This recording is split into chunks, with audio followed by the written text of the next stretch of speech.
bisa, semua bisa. Tapi tidak ada kemauan pemerintah sendiri kadang-kadang biarkan. Padahal hukumnya ada ya Ustaz. Ada. Ya, ini yang jelas jangan kan dulu pakai kacamata hukum agama, hukum sosial saja jelas. Tapi kenapa sampai sedemikian bebas?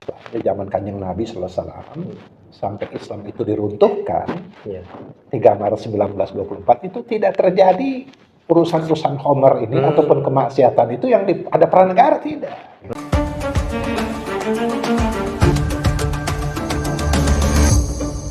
Bismillahirrahmanirrahim. Assalamualaikum warahmatullahi wabarakatuh. Waalaikumsalam. Kembali bersama Forum Sinergi Muslim di acara podcast Bincang Peduli Channel.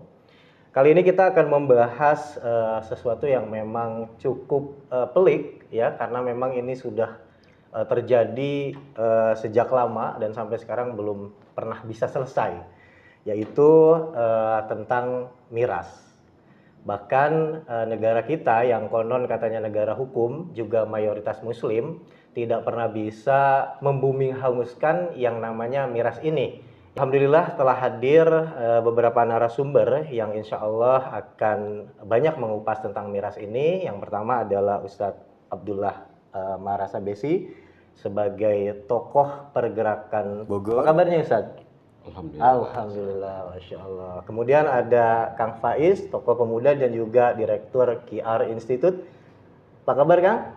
Alhamdulillah. Kemudian ada Ustadz Ray Iskandar dari Forum Sinergi Muslim. Sehat Ustadz? Alhamdulillah. Baik, para pemirsa yang dirahmati Allah Subhanahu wa Ta'ala dimanapun berada, saya ke Ustadz Abdullah terlebih dahulu. Ustadz, kalau kita bicara tentang miras nih Ustadz ya, mengapa miras ini begitu luar biasa, kemudian dianggap sebagai ancaman terbesar bagi kesehatan mental dan juga sosial masyarakat di negeri ini, Ustaz? Menurut pandangan Ustaz seperti apa, Ustaz? Ya, baik. Assalamualaikum warahmatullahi wabarakatuh. Waalaikumsalam warahmatullahi wabarakatuh. Sepanjang ini kita tahu bahwa miras itu adalah sebuah minuman yang mengandung alkohol dan sangat berperan dalam proses kesehatan manusia, terutama di kalangan generasi muda, bahwa ketika generasi muda itu terkontaminasi atau terkooptasi kepada pemakaian miras. Ustaz, ini kayaknya ada problem itu mic-nya. Iya, saya juga mau terlalu bawah. Nanti dimulai dari Ustaz Ya. dulu aja. Apa itu? Izin ya? Balik. Oke, sip. Lanjut. Diulang. Assalamualaikum warahmatullahi wabarakatuh. Waalaikumsalam Semoga Allah merahmati kita. Amin. Sesuai dengan pertanyaan apa yang disampaikan oleh Ustaz tadi, bahwa miras ini adalah sebuah hal yang memang sulit untuk dipendamkan, susah untuk dihapus. Betul. Ini disebabkan karena pertama-tama tidak ada kemampuan oleh pemerintah sendiri. Oke. Kemudian dari pihak kaitan-kaitan dengan masalah lembaga pendidikan, kemudian masalah keluarga, kadang-kadang tidak secara seluruhnya keluarga, negara atau lembaga yang memfokuskan bagaimana pemberantasan terhadap miras ini. Betul. Karena walaupun bagaimana peranan pemerintah, peranan orang tua atau peranan sebuah lembaga, sebuah organisasi, itu sebenarnya kalau misalnya semua bersamaan, tentunya miras ini masih bisa, tapi memang tidak ada kemauan. Karena mereka ini pun pemain-pemain itu ada kaitan dengan hal tertentu, kaitan dengan bisnis, dengan ekonomi. Nah, gitu. Jadi dalam rangka untuk membasmi ini harus kita semua kerjasama, semua bersatu. Ya, kita tidak bisa bicara dulu masalah agama ya, semua agama pasti akan melarang itu. Tetapi kan bagaimana keterlibatan kita semua harus dengan cara-cara tertentu. Apakah dengan cara yang represif atau dengan cara apa? Kita diatur kok, pasti bisa, semua bisa. Tapi tidak ada kemauan pemerintah sendiri. Kadang-kadang pengawasan terhadap miras, produksi miras di mana-mana itu tidak dibiarkan. Padahal hukumnya ada ya Ustaz? Ada, sebenarnya bisa. Iya. Tidak ada kemauan. Betul, Ya. tidak ada kemauan. Saya kira untuk sementara mungkin begitu loh Ustaz. Tidak ada kemauan dan juga mungkin tidak ada keberanian ya Ustaz ya? Keberanian ada, tapi kemauan tidak ada. Oke, baik. Karena walaupun kalau ada keberanian, kemauan, Iya. otomatis baik itu pihak-pihak lembaga keamanan, misalnya anak-anak TNI, anak-anak polisi, orang-orang yang terlibat dalam proses ini, pasti mereka merasakan bagaimana anak saya terlibat dalam miras dan narkoba dan sebagainya. Itu kan dia merasa, ini harus cegah. Iya. Pertanyaan saya kembali, kalau misalnya Pak, kalau ini dibiarkan, kalau terjadi kepada anak keturunan kamu, apakah Anda terima? Kan? Nah, ketika kita menyampaikan begitu, mungkin bisa diterima. Kalau memang tidak, harus dengan cara represif. Saya kira seperti begitu. Betul. Nah, berarti memang yang namanya miras ini sebenarnya fix ya Ustadz ya, dia itu benar-benar menjadi kontributor terbesar dalam meningkatnya tindak kriminal ya Ustadz ya. Oh iya, maksiat yang paling terbesar Ustadz ya, itu adalah miras. Oke. Maksiat yang paling terbesar adalah dunia. Miras itulah bisa membawa manusia kepada pertama kehilangan kesadaran. Iya. Kehilangan kesadaran, kemudian cara berpikirnya lemah. Betul. Kemudian kalau lama-lama kelebihan daripada minuman karet sendiri atau miras sendiri, maka akan bisa membuat dia kejang-kejang. Iya. Kemudian akan membawa bisa kematian. Betul. Apakah memang seperti itulah generasi yang kita harapkan? Iya, betul. Jadi saya kira hal-hal ini memang harus diperhitungkan oleh umat Islam sekarang ini. Bukan saja umat Islam, tapi di kalangan orang beragama. Kita minta kepada pihak-pihak ulama, kemudian pihak-pihak pendeta dan sebagainya, atau siapa-siapa yang memang ada hubungan kaitannya dengan masalah menyelamatkan generasi muda terhadap miras ini. Betul. Itu saya kira begitu Ustaz. Iya. Ustadz maaf agak banyak sedikit dulu.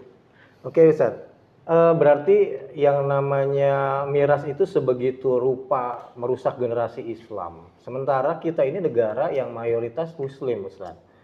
Tapi kenapa kemudian negara ini begitu lemahnya dalam memberantas yang namanya miras ini Ustadz? Ya.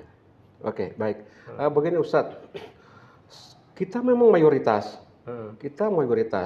Tetapi implementasi dan pelaksanaan undang-undang hukum Islam itu tidak berlaku di sini. Betul. Kita mayoritas walaupun. Apalagi ada dua, kita benturan dengan masalah demokrasi. Demokrasi secara luas bahwa adalah sebuah kebebasan. Sebuah kebebasan untuk menghalalkan segala cara. Betul. Bukan saja demokrasi itu berlaku masalah pilpres dan sebagainya, bukan. Tapi masalah kebebasan ini adalah sebuah sistem yang memang diakomodasi dan justru ini menghancurkan generasi muda. Nah, terutama sasarannya kepada ajaran Islam. Betul. Karena walaupun bagaimana, kalau misalnya Islam diterapkan secara kafah, itu sekarang selesai semua. Baik. Tapi sisi lain demokrasi pun dia bermain. Betul. Yang untuk menghancurkan generasi muda itu adalah sebuah sistem, bagaimana umat Islam dihancurkan sehingga umat Islam betul-betul cita-cita besar untuk mendirikan sebuah sistem Islam yang secara kafah. Ini sebenarnya paling wajar memang harus dilakukan, bukan saja di Indonesia. Mungkin seluruh dunia akan mengalami itu, akan mendambakan sebuah kepemimpinan yang ini. Kalau misalnya hukum Islam diterapkan, saya kira semua selesai, semua terjawab. Tapi ini tergantung kemauan. Maukah? Sekalipun kita mayoritas umat Islam, tapi kemauannya tidak ada. Kan saya bilang tadi, umat Islam ini hanya ber-KTP. Setelah KTP belum tentu beriman. Beriman pun belum tentu bertakwa. Kalau dia bertakwa, pasti dia beriman dan dia Islam. Tapi kalau dia Islam, belum tentu beriman, belum tentu bertakwa. Kalau misalnya orang-orang semua bertakwa, beriman, bahwa yang mengeluarkan adalah sesuatu yang sangat berbahaya dan akan merusak generasi muda ke depan. Bagaimana kita mengharapkan Islam ke depan generasi ini? Saya kira bisa menjadi Jadi mayoritas itu tapi ternyata masih terpenjara oleh demokrasi sekulerisme ya Ustaz ya. Makanya masih belum bisa memberantas yang namanya miras ini. Baik, saya beralih dulu ke Kang Faiz nih. Kang Faiz, berdasarkan data, banyak remaja Indonesia yang mengkonsumsi miras. Apa sih yang menyebabkan fenomena ini sampai benar-benar ternyata miras ini katanya sih dengar-dengar ya di Jogja itu sebagai kota pelajar dia sudah juga banyak ya remaja yang mengkonsumsi miras di kalangan pelajar juga mahasiswa. Bahkan di warung-warung kantin-kantin sekolah ada juga yang ibaratnya apa ya sembunyi-sembunyi menjual miras gitu. Itu faktanya seperti apa sebenarnya Kang Faiz? Bismillahirrahmanirrahim.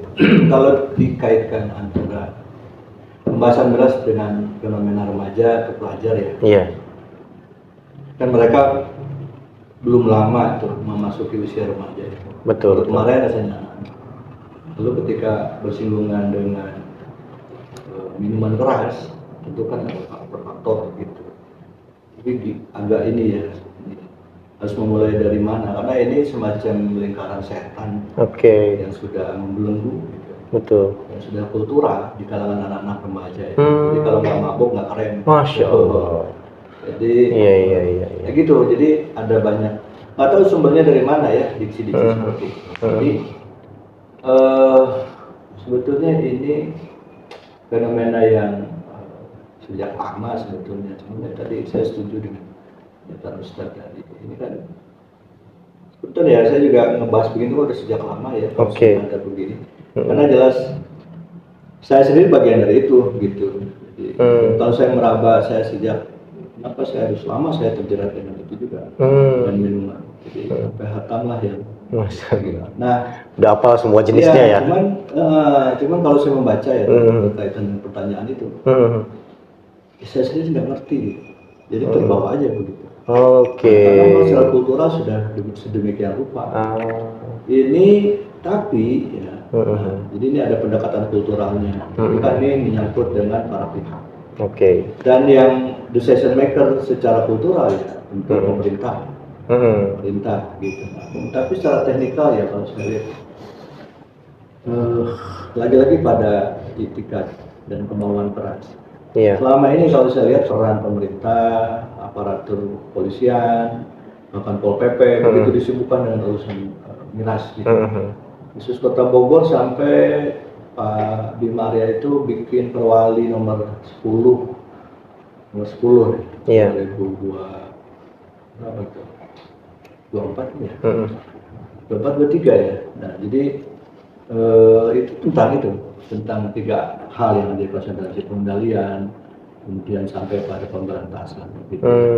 Tapi lagi-lagi di lapangan kayak Itu padahal perangkat hukumnya udah lengkap ya. ya kalau 3 aspek ini misalnya pengendalian sampai penertiban. Dua itu apa ya? Nah, itu hanya saya lihat kemarin cukup demonstratif. Iya. Wali kota membabat hampir 2000 botol miras. Kemudian mensegel tempat hiburan yang menjual miras kelas kan yang di bawah 5 itu kelas A, tapi ada pada kesadaran untuk menjaga negeri ini, generasi ini, dan kemauan untuk secara konsisten gitu. Tapi di sini Pak Beliut ya, apa dengan kepentingan. Saya sih gini ya, kadang-kadang suka bukan a priori ya. Jadi kalau aparaturnya masih manusia juga ya masih bisa dikasih kue, kasih makan. Iya, masih bisa disuap ya. Nah, iya. Ini lagu lama juga sih. Betul. Dan saya di depan hidung saya juga saya tahu beberapa titik itu, dan itu memang sesaat hilang. Kucing-kucingan ya. Biasa lagi dan tumbuh subur lagi. Masya Allah. Gitu. Iya, Jadi iya. ini sebenarnya peperangan hak dan batil itu ya salah wajah di depan itu ya itu kan. Ada urutan ke belakang cukup ini. Cuman kembali ke pertanyaan, ini saya concern ke hal ini di generasi ya untuk membentengi itu. Kalau boleh saya sedikit. Saya kembali pada konsep pendidikan berbasis fitrah. Iya. Jadi memang yang harus dibangunkan itu kesadaran jati diri anak, mengajak, pemuda.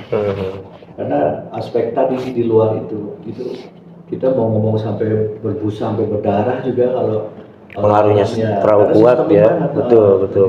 Kepentingannya luar biasa. Iya, betul. Ya berapa coba Ustaz data pajak dari produksi? Oke. Jadi main-main aja. Jadi dilarang di sini produksi. Dua-duanya ada di bawah otoritas itu gitu. Kalau mau menjaga negeri ini ya babat sama sekali kan. Gitu. Iya. Itulah kembali tadi cerita sistemnya. Jadi ini kayak bohong-bohongan aja.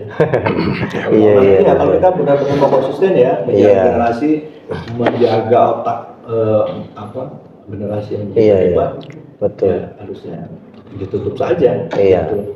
Lalu kalau mau cari uang untuk pembangunan ya dari sumber-sumber yang Nah, ini nyambung ke situ nih Kang nih. Tadi kan disinggung tentang pajak, tentang sumber pemasukan dan lain sebagainya. Emang sebegitu seksinya Kang cuan dari miras ini? Iya.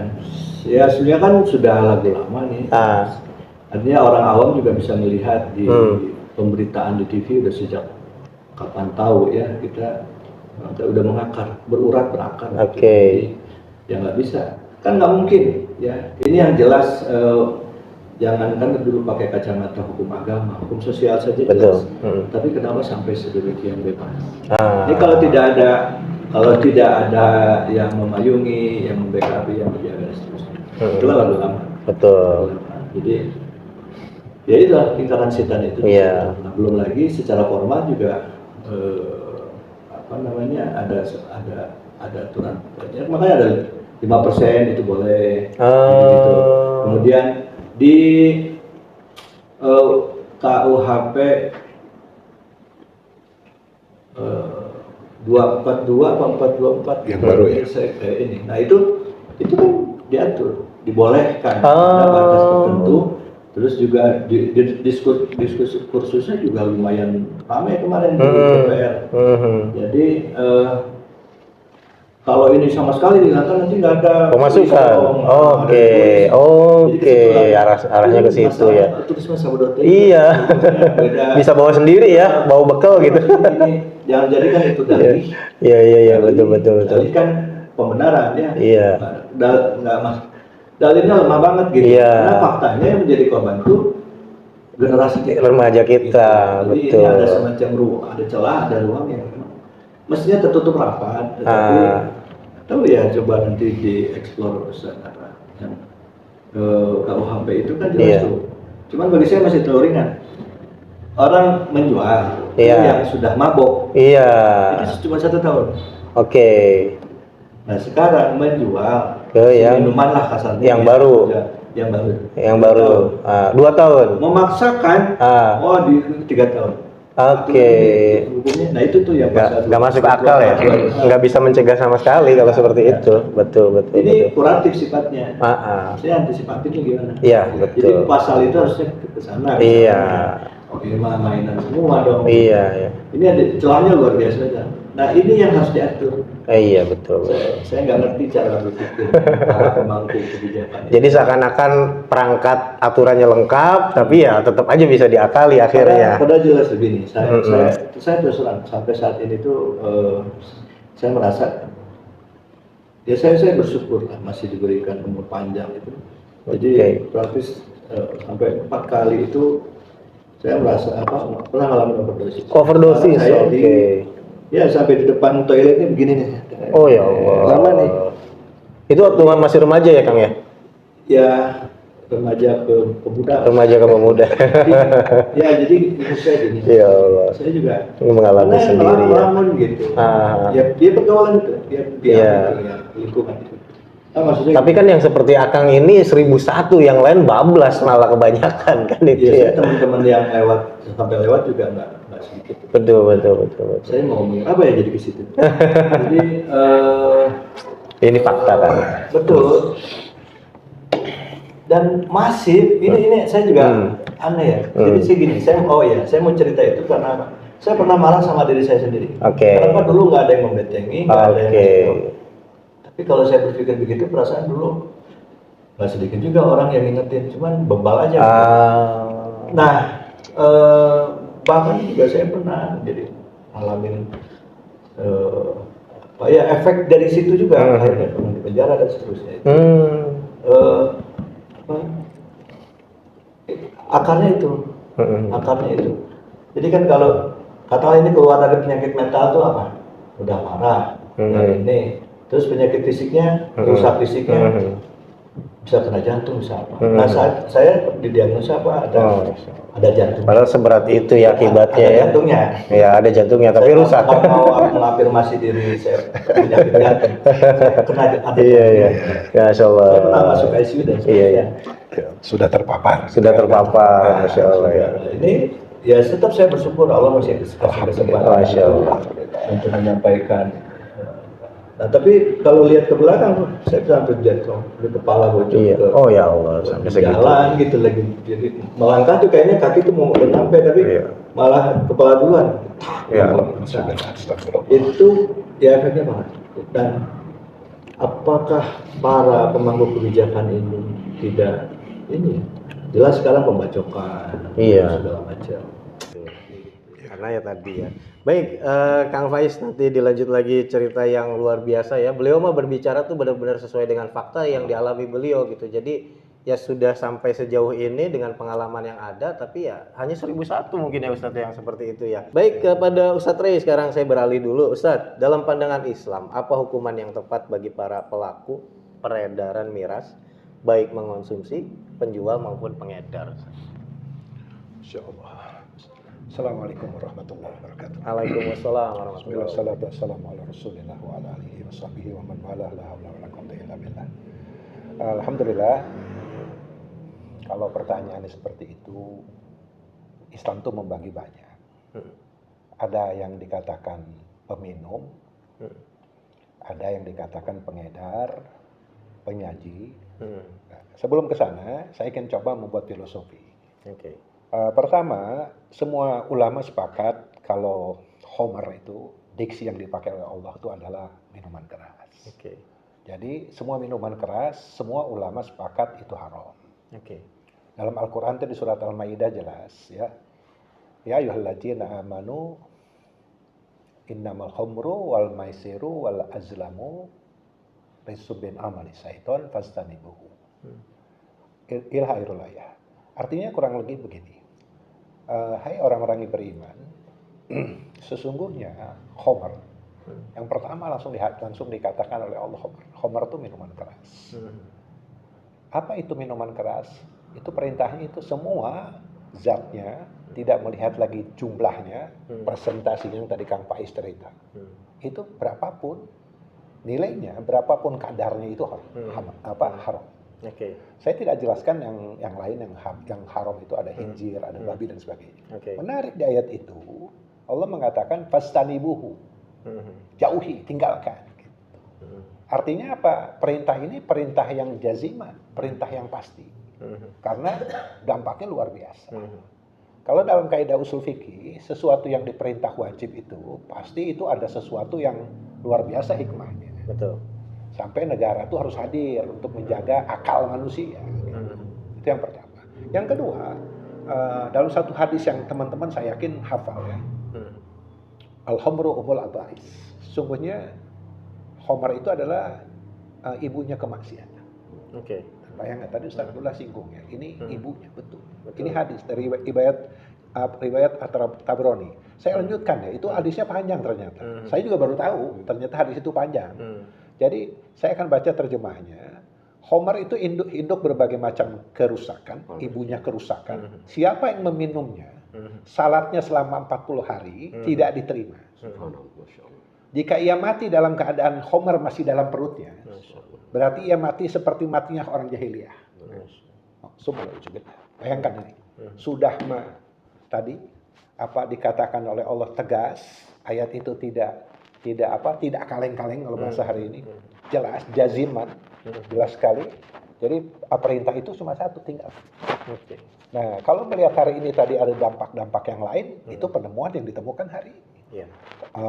Korlantas Polri mengatakan tahun 2000 tuh kasus itu diambil tuh dari khamar tuh paling tinggi. Tabrakan, kemudian di jalan tol, yang orang memukul orang, membunuh orang itu semua dari sana. Ada data yang menarik ya yang disampaikan oleh Korlantas Polri itu begini, contoh ya, tahun 2000 kecelakaan 276 kecelakaan itu terjadi adalah karena menenggak miras. Tahun yang sama akibat miras 233 kasus, kemudian kasus pidana perkosaan, macam-macam kejahatan, seluruhnya itu berangkat dari situ. Pantesan Allah tuh sayang dengan kita, ini tuh untuk dijauhi gitu. Iya, betul. Nah, artinya pandangan Islam sangat tegas. Jadi sekali lagi jangan mendekatinya. Pastanibu itu perintah.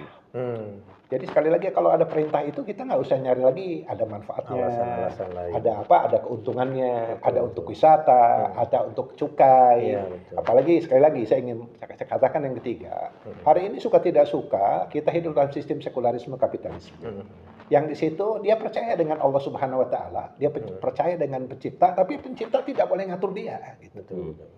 Jadi cukup percaya saja.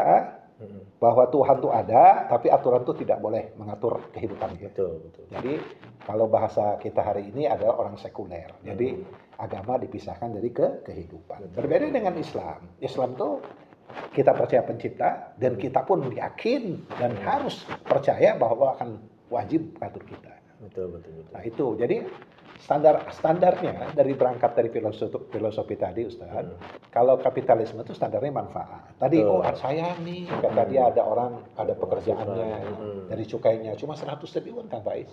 100 triliun ya. Informasi yang saya dapat 100 triliun, padahal di tempat yang lain itu banyak, pada yang sakit itu berapa puluhan triliun sampai mati malah ya. Dampaknya itu luar biasa. Iya, betul. Tapi karena asasnya manfaat. Iya. Ingat kalau manfaat itu dia tidak lihat lagi halal haram. Betul, betul. Pokoknya yang penting dia bisa menghasilkan cuan, menghasilkan uang, produksi. Nah dari situ tuh tidak peduli lagi pabriknya ada. Yang dilihat dari sisi apa? Kuratif tadi. Betul. Tadi tidak pernah itu apa namanya lihat sebelumnya apa pencegahan. Pencegahan itu tidak pernah dilakukan. Betul. Padahal kalau cara berpikirnya seperti tadi, bagaimana Islam mengatur standar halal haram, kemudian Allah mengatur kita. Saya yakin yakinnya itu tidak pernah terjadi. Homer itu menjadi kebinasaan yang luar biasa. Iya. Terakhir saya ingin coba untuk membuka diskusi apa namanya di zaman keemasan Islam, di zaman Kanjeng Nabi Sallallahu Alaihi Wasallam sampai Islam itu diruntuhkan 3 Maret 1924 itu tidak terjadi urusan Homer ini ataupun kemaksiatan itu yang ada peran negara tidak. Jadi negara menyiapkan pabrik Homernya gitu tidak pernah ada. Ya, kemudian menyiapkan pabrik yang akan membuat dia teler gitu tidak pernah ada. Ada betul terjadi itu tapi pasti itu dilakukan oleh oknum. Karena sekali lagi sistem Islam yang dikatakan khilafah itu adalah sistem basariyah. Sistemnya manusia. Jadi yang mengatur itu adalah manusia, aturannya dari Allah betul, tapi yang menjalankan adalah manusia. Pasti ada salahnya, tapi sekali lagi, sekaliber itu pun negara khilafah atau seorang pemimpin nama khalifah, dia akan membuat aturan yang tidak akan menjadikan keharuman itu sebagai kebijakan. Ini mah sudah banyak, sudah homernya, sudah mengambil pajaknya. Iya, double ya. Tambahan kerusakannya. Tambahan, saya akan coba tambahkan sedikit. Ada 10 jenis orang, tidak hanya yang meminumnya. Siapa saja yang terlibat, ini ada 10. Zatnya yang pertama, yang kedua pemerasnya, ketiga yang meminta diperaskan, keempat penjualnya, kelima pembelinya, keenam pembawanya yang membawakan, waiternya gitu. Kang Pais waiternya, pembawanya, gitu Len. Bahkan kurirnya gitu. Kurirnya, kemudian yang minta dibawakan, kemudian pemakan harganya.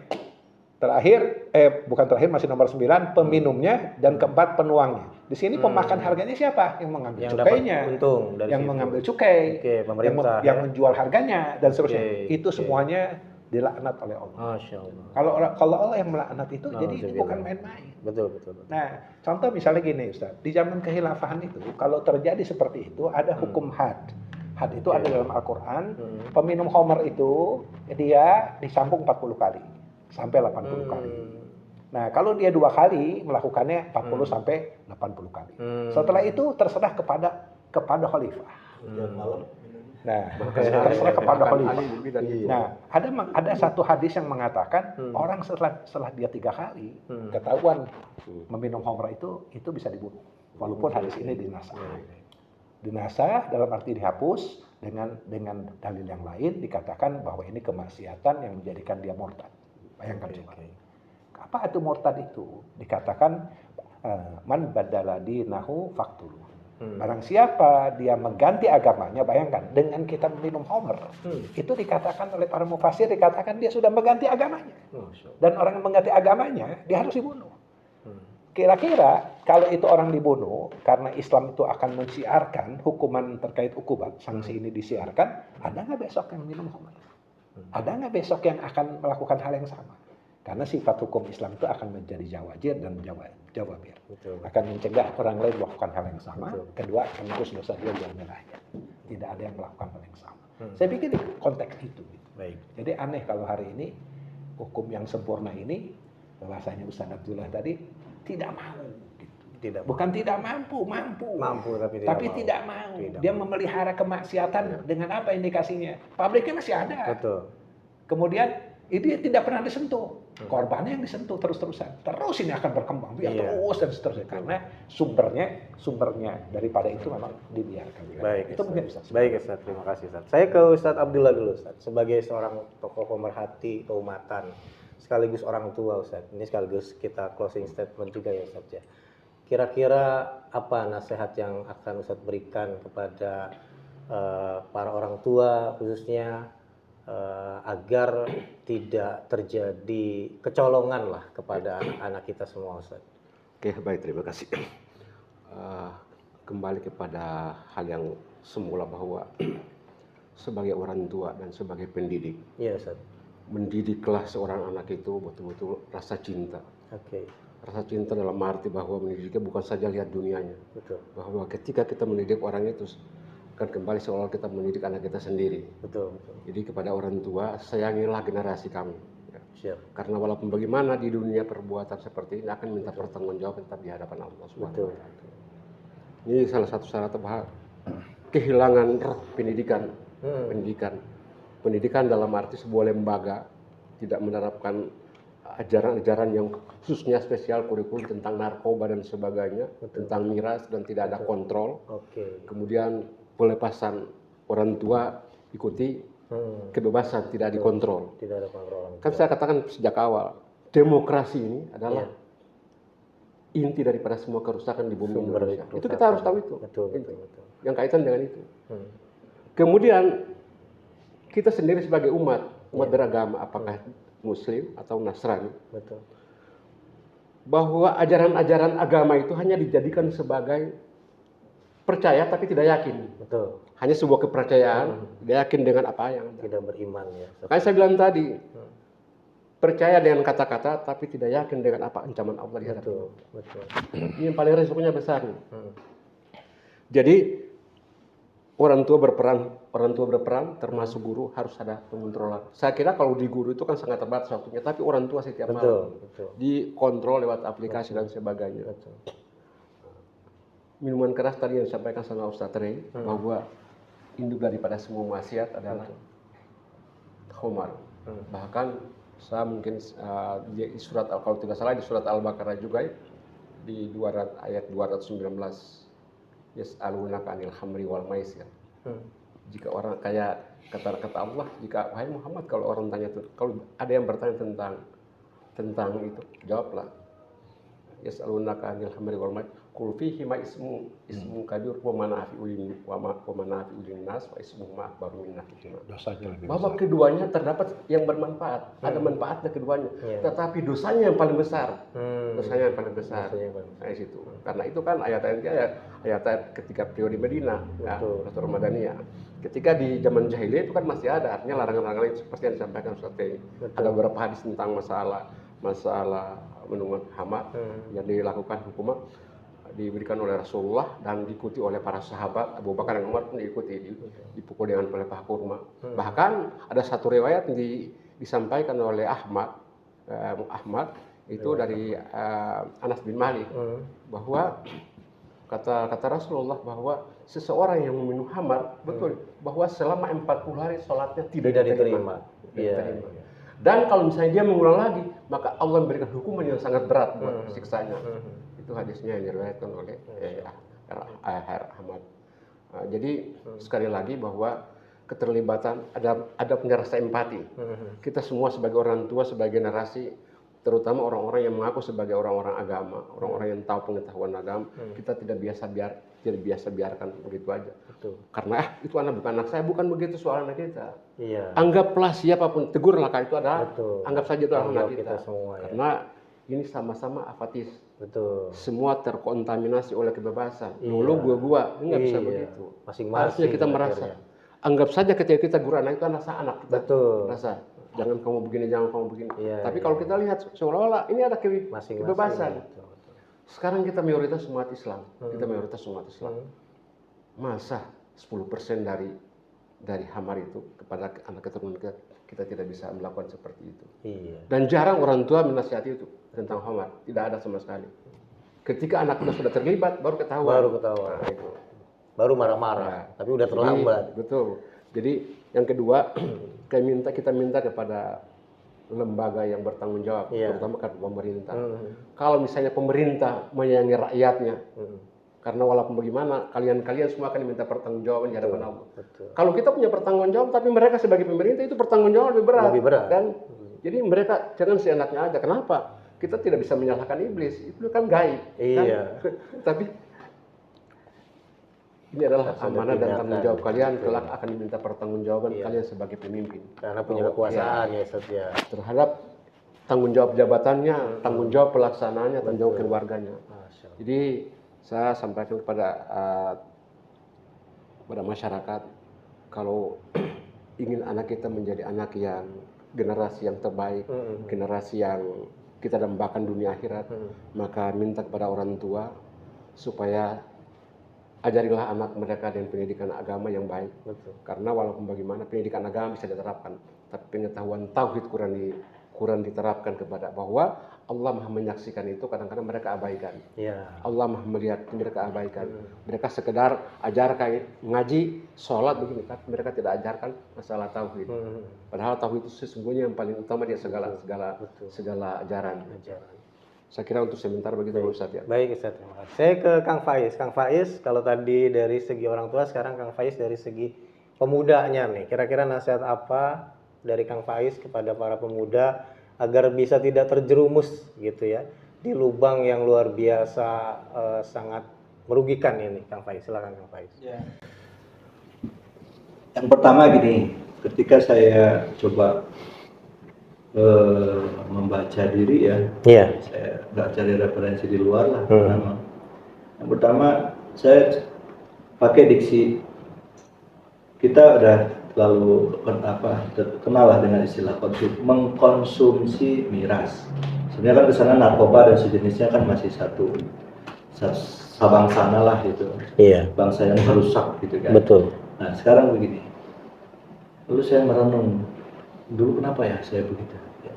Nah ternyata akarnya, jadi saya itu sebelum mengkonsumsi miras, saya mengkonsumsi pengetahuan. Saya lewat pergaulan, apa yang saya lihat di teman-teman saya, apa yang saya dengar dalam ucapan obrolan kayak gitu-gitu ya. Cobaan pertama yuk gitu kan. Nah yang ngasih cobaan pertama itu ada kebanggaan. Jadi gini, jadi terus tuh akhirnya lama-lama kalau di barat sana itu sudah menjadi gaya hidup.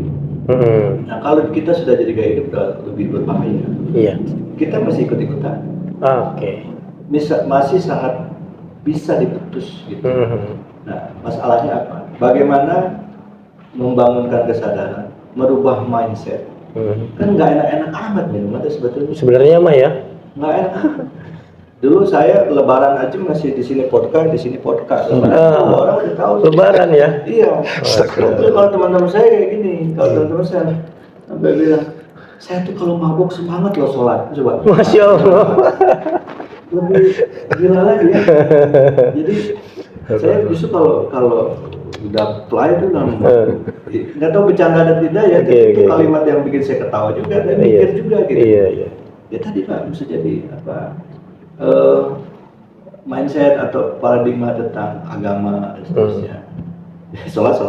Jadi habis minum yang memang dia terdidik waktu kecilnya mungkin ya. Dia masih mau sholat tuh Pak. Bahkan lebih khusyuk katanya, apalagi campur cimeng katanya. Waduh, gimana pembenarannya? Tapi itulah, jadi kayak, nah, jadi ketika perlahan menjadi sebuah kultur, kemudian menjadi mindset, kerangka berpikir anak-anak muda sekarang. Jadi kalau nggak kenal begituan, nggak keren ya, nggak gaul. Menghipnotis itu, sangat menghipnotis. Maka kalau anaknya, anak remajanya ini nggak punya bentengnya atau nggak punya filter untuk itu, dia pasti akan ikut. Ya. Sedikit banyak Pak sekarang itu pasti pernah mencicipi. Masalahnya yang efek dari minuman itu, itu bisa macam-macam. Kesananya apakah dia dari awal mencicipi minuman, kesannya apa dia mencicipi juga tuh narkoba atau kejahatan yang lain ya. Bahkan hal Iya, yang iya, lebih parah iya. dari Betul, itu juga. betul. Nah, itu yang kita takutkan. Karena nggak sampai mencicipi aja ya, pasti ada Di awal lanjutannya dari ya. mencicipi kesananya kan kalau saya dulu kan berpikirnya gini. Kalau saya kan concernnya bukan di minuman keras sebetulnya, di narkoba sama itunya. Jadi dari katakanlah cimeng ya dulu kan, itu yang lebih menyenangkan. Jadi kita ada sugesti loh. Kenapa sih anak muda suka dengan ini? Pertama kalau yang jadi iseng-iseng ya, iseng. Padahal nggak butuh-butuh banget. Nggak butuh. Coba pertama asal ngumpul minum. Oke. Itu bukan karena kebutuhan. Oke. Dan ada juga. Keren ya. Ada juga yang kalau yang pernah tahapan di saya itu sendirian pun saya jadi. Saya beli, saya jadi minum sendiri gitu. Iya. Ya, kalau dulu ada McD, ada McDonald ya, terus ada drum. Nah, terus ada vodka yang tipis gini, itu yang saya suka tuh, nemenin kemana-mana tuh. 5-2 tuh di kantongan gitu ya. Itu bukan buat mabuk.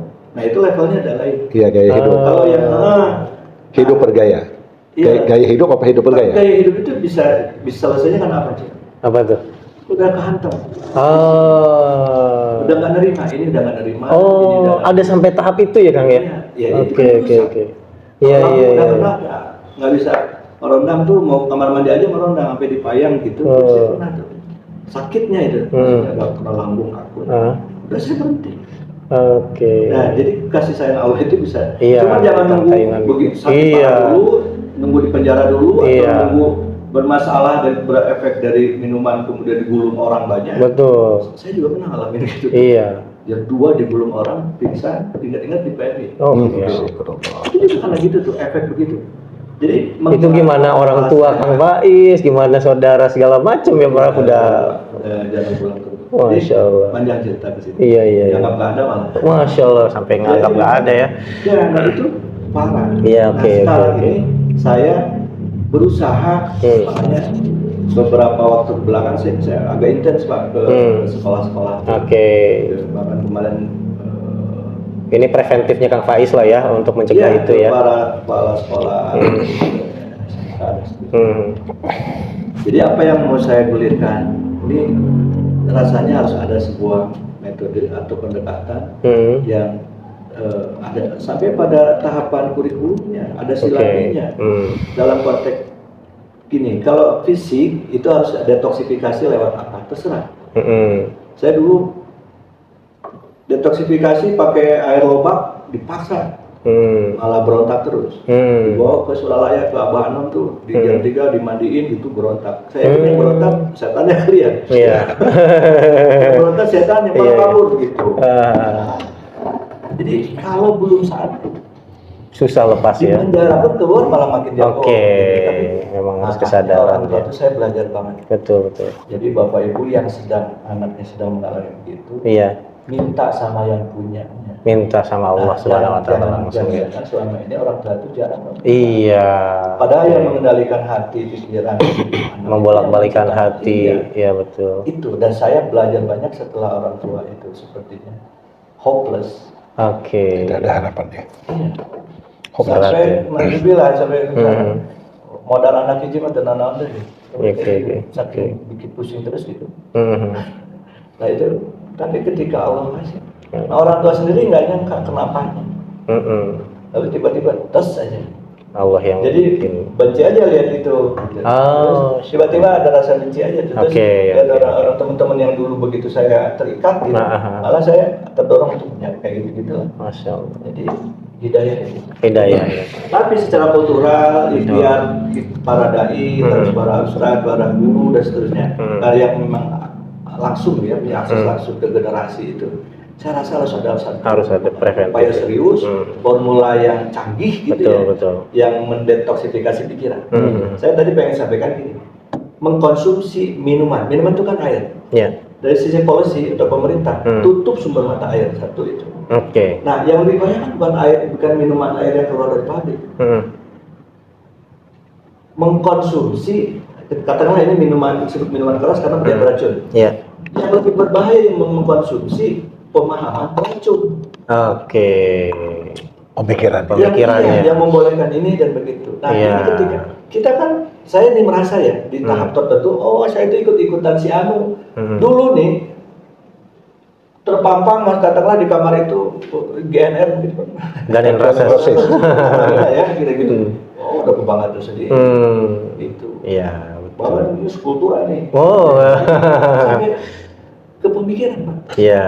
Nah, saya tuh merasa, Sugesti, ya. oh, ini yang saya kenapa nggak tahu dari dulu ya gitu. Iya. Saya ketemu Ustaz, Iya. kenapa baru sekarang gitu. Kenapa nggak dari dulu saya, oh ini yang disebut infiltrasi pemikiran, infiltrasi Iya. budaya. Oke. Kan dulu mana ada yang ngingetin begitu, Pak. Iya, Saya seperti iya. gelayangan putus yang terbawa arus Iya. anak sekarang. Iya. Seperti itu. Itu kayak gitu ya Jadi rata-rata. makanya ini perlu supaya satu upaya bersama, bukan cuma wacana, tapi ada semacam kerangka ikhtiar yang sama Betul. dengan konsep yang jelas. Ya, Iya. basicnya harus Quran. Oke. Harus dari awal, harus dari fitrah. awal. Betul, betul. Karena kalau rumusnya bukan dari situ, pasti Mental, masalah lagi. mental terus. Oke, baik. Baik. Atur nuhun. Baik, Ustaz Rey, terakhir.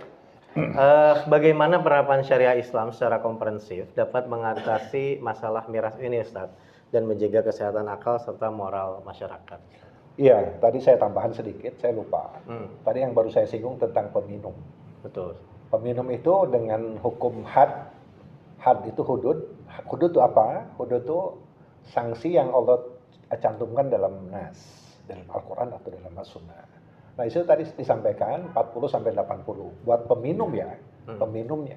Kalau pengedarnya karena nggak ada dalam Al-Quran dan Al-Hadis, itu harus dengan hukum yang lain, namanya ta'zir.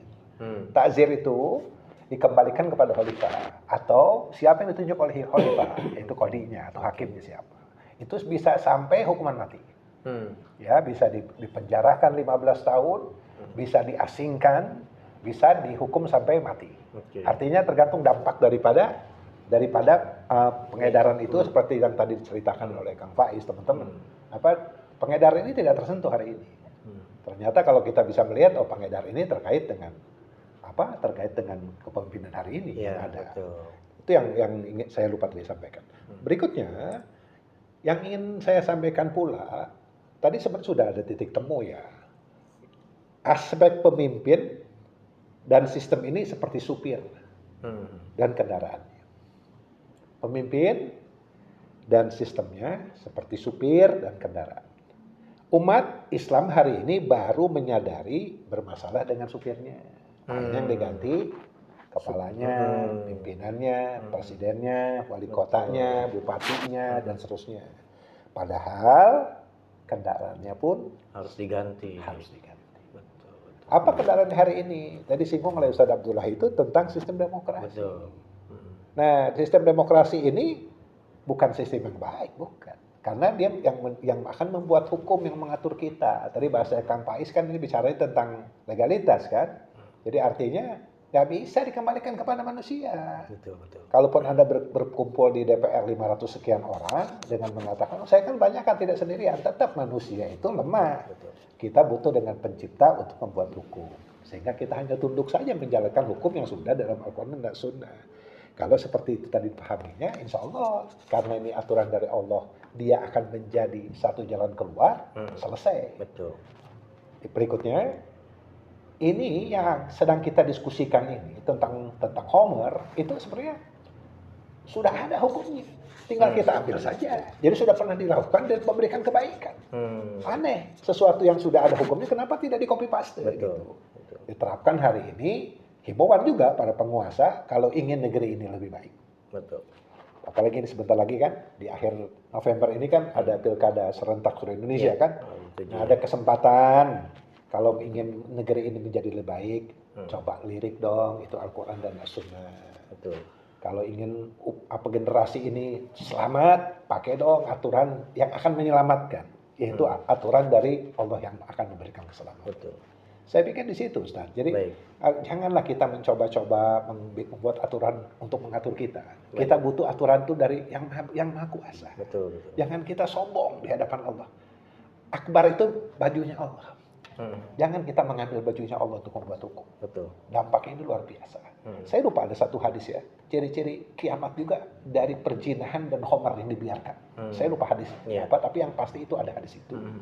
Ada homer, ada perzinahan yang dibiarkan, itu adalah ciri-ciri kiamat yang akan di depan mata kita. Yang kita buat sebenarnya.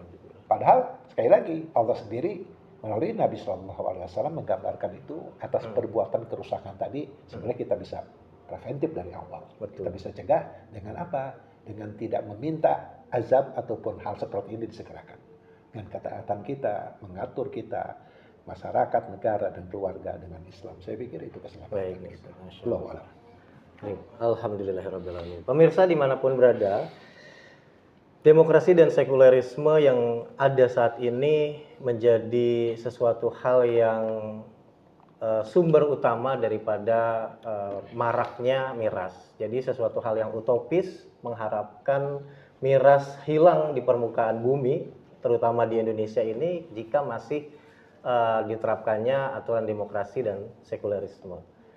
Hanya satu yang kemudian bisa diharapkan untuk membumi hanguskan miras, yaitu aturan Allah Subhanahu wa Ta'ala, aturan yang mencakup aturan individu, sosial kemasyarakatan, dan juga negara. Insya Allah kita akan berjumpa kembali di sesi selanjutnya. Untuk pertemuan kali ini saya cukupkan. Terima kasih. Assalamualaikum warahmatullahi wabarakatuh. Waalaikumsalam warahmatullahi wabarakatuh.